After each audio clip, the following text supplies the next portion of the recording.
এই বাড়িতে কেউ আছেন? আমাকে একটা কাজ দেন দয়া করে, আমার একটা কাজের খুব প্রয়োজন। কারো কোনো সাড়া শব্দ নেই, চলেই যাই বরং। এই যে শোনো, তুমি কি কারণে এসেছো আর আমাদেরকে ডাক দিলে যে? ম্যাডাম, আমি ঘরে সমস্ত কাজ পারি, আমাকে একটা কাজ দেন।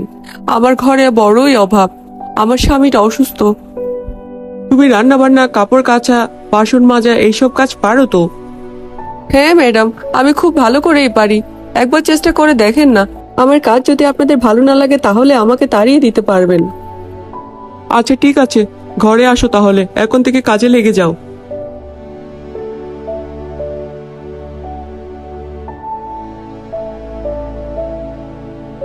মহিলাটি রান্না অনেক স্বাদ আছে, ওকে তাড়িয়ে দেওয়া যাবে না, আমাদের রাখতে হবে।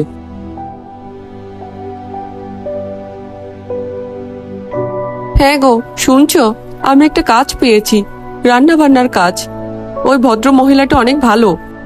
গিন্নি, আমার কারণে তোমাদের যত অশান্তি। আমার পাটা যদি ভালো হতো তাহলে তোমাকে এত কষ্ট করা লাগতো না। মা, তুমি এসেছো? আমার তো খুব ক্ষুধা পেয়েছে। আমি এক্ষুনি গিয়ে ভাত রান্না করে আনছি মা, তুই তোর বাবার পাশে বসে থাক। গিন্নি, তুমি খাবে না? আমাদের সাথে বসে যাও।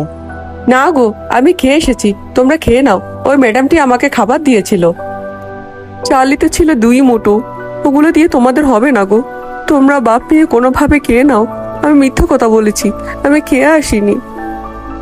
এই যে শোনো, আমরা বাজারে যাচ্ছি, তুমি ঘরের সব কাজকর্ম করে রাখবে। দেখো আবার ঘরটা একা পেয়ে সব জিনিসপত্র চুরি করে নিয়ে যেও না। টুম্পা, তোমাকে কথা বলতে বলেছি এখানে, আমি কথা বলছি তো। ঠিক আছে ম্যাডাম, আপনারা নিশ্চিন্তে যান, আমি ঘরের সব কাজকর্ম করে রাখবো আর ঘরটা দেখে রাখবো।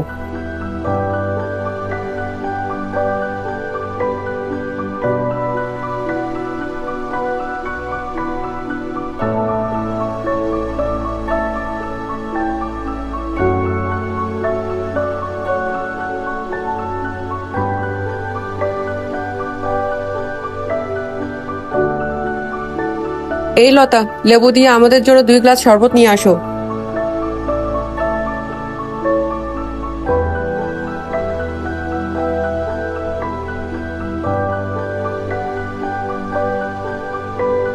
ম্যাডাম, অপরাধ নিবেন না, আমার মেয়েটা 2 দিন ধরে ভালো মন্দ খাবার খেতে চাচ্ছিল। আমাকে কিছু খাবার দিবেন আমার মেয়েটার জন্য, অল্প করে হলে হবে। তুমি এ বাড়িতে কাজ করছো, সেই কাজের বিনিময়ে তুমি টাকা পাবে প্রতি মাসে। তার বাইরে কোনো খাবার এখান থেকে পাবে না তুমি। এখান থেকে এখনই চলে যাও।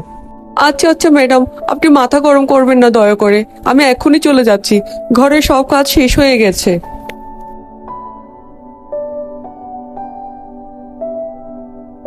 তোমার আসার সময় হলো তাহলে, থেকে গেলেই তো পারতে, বাহিরেই তো তোমার সবকিছু আনন্দ ফুর্তি। তুমি আবারও শুরু করলে? ঘরে আসার সাথে সাথে একটু শান্তি পাই না তো। আসলে আমারই ভুল হয়েছে তোমাকে বিয়ে করে। দেখতে শুনতে তো কোনো দিক দিয়েই নাই, কিন্তু বড় বড় কথা আছে তোমার মুখে।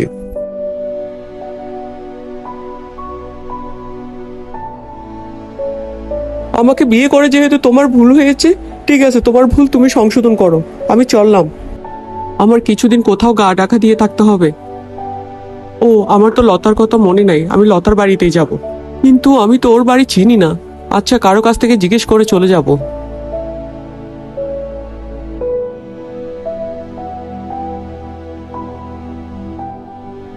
বলছি মাসিমা, আপনি আমাকে লতার বাড়িটা কোন দিকে একটু বলে দিবেন? একদম সোজা গিয়ে হাতের বামে প্রথম যে বাড়িটা পড়বে ওটাই লতাদের বাড়ি মা।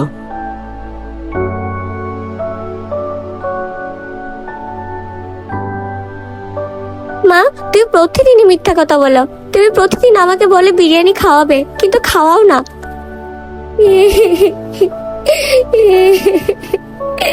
মারে, তুই তো দেখতেই পাচ্ছিস তোর বাবাটা অসুস্থ, কোনো কাজ নেই। আর আমি কাজ পেয়েছি মাত্র কয়েকটা দিন হলো, আমি এখনো মাসের বেতন পাইনি মা। মাসের বেতনটা পেলে তোকে আমি কথা দিচ্ছি বিরিয়ানি এনে খাওয়াবো মা। ম্যাডাম, আপনি আসুন আসুন, বসুন ম্যাডাম। লতা, আমার কিছুদিন তোমাদের বাড়িতে থাকতে হবে।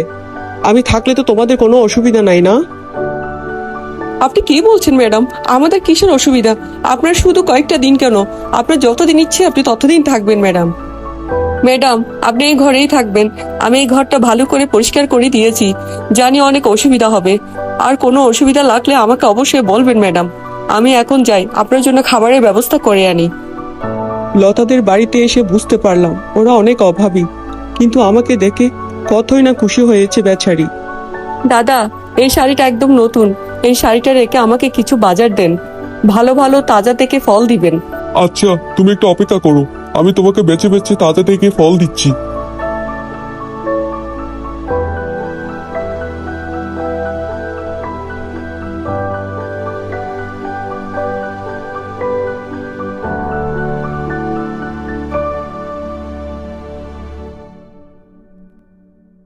আমার তো মাত্র দুটো হাঁড়ি আছে।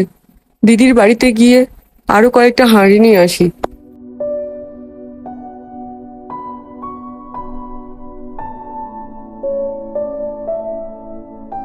লতা আমার জন্য নিজের শাড়ি বিক্রি করে বাজার নিয়ে আসলো।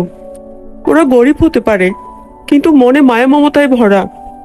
ম্যাডাম, আপনার জন্য বেশি কিছু করতে পারিনি।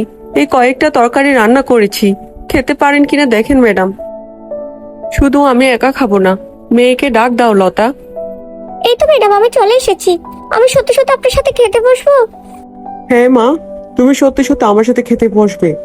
আসো, আমরা দুইজন একসাথে খাবো আজকে। তুমি চলে আসার পরে আমি হাড়ে হাড়ে টের পেয়েছি তুমি আমার কাছে কি। আমি তোমাকে ছাড়া থাকতে পারবো না অনু, প্লিজ আমাকে মাফ করে দাও। আমি কথা দিচ্ছি তোমাকে আর কখনো তোমার সাথে খারাপ ব্যবহার করব না। প্লিজ ফিরে চলো অনু। মনে থাকবে তো তাহলে? আর যদি কখনো আমার সাথে এমনটা করো, আমি অনেক দূরে চলে যাব, আর কখনো তুমি আমাকে খুঁজে পাবে না। না না অনু, আর কখনো করব না, সত্যি বলছি। আমি এই কয়েকটা দিনে বুঝে গেছি লতা, তুমি কেমন মানুষ। তুমি অনেক ভালো লতা। তুমি আমার জন্য যা করেছো, আমার নিজের বোনও তা করবে না আমার জন্য। তুমি আজকের পর থেকে আমার বাড়িতে আর কাজ করবে না। ম্যাডাম, এমন শাস্তি দিবেন না। আপনি তো দেখলেন আমার স্বামীটা অসুস্থ। আপনার বাড়িতে কাজ না করলে যে ম্যাডাম আমি টাকা উপার্জন করতে পারবো না, আমার স্বামী চিকিৎসা করতে পারবো না ম্যাডাম। লতা, তোমার খাটের উপর আমি কিছু টাকা রেখে এসেছি। ওই টাকাগুলো দিয়ে তোমার স্বামীর চিকিৎসা করাবে, মেয়ের পড়াশোনা করাবে, আর আমি চাই তোমরা একটা ব্যবসা শুরু করবে। আমি কিছুদিন পরে তোমাদেরকে দেখতে আসবো। অনেক ধন্যবাদ ম্যাডাম, কিন্তু আমার এত টাকা দরকার নেই। আমি যেটা বলেছি সেটাই হবে লতা।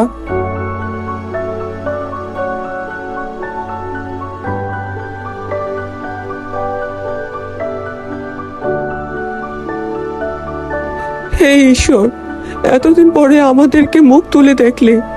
ম্যাডাম, আপনাকে অনেক ধন্যবাদ, অনেক ধন্যবাদ ম্যাডাম।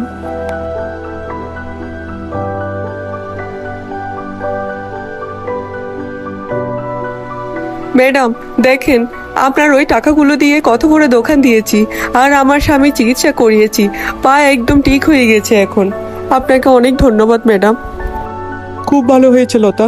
আচ্ছা শোনো, মেয়ের বিয়ে কালকেই চলে যাবে, কিন্তু গায়ে হলুদ বিয়ের সব কানে কিন্তু তোমার অনেক কাজ আছে, অনেক দায়িত্ব, কিন্তু তোমার বোনের মেয়ে বলে কথা। তোমরা সবাই চলে আসবে, তোমাদের জন্য আমি কাপড় কিনে রেখেছি।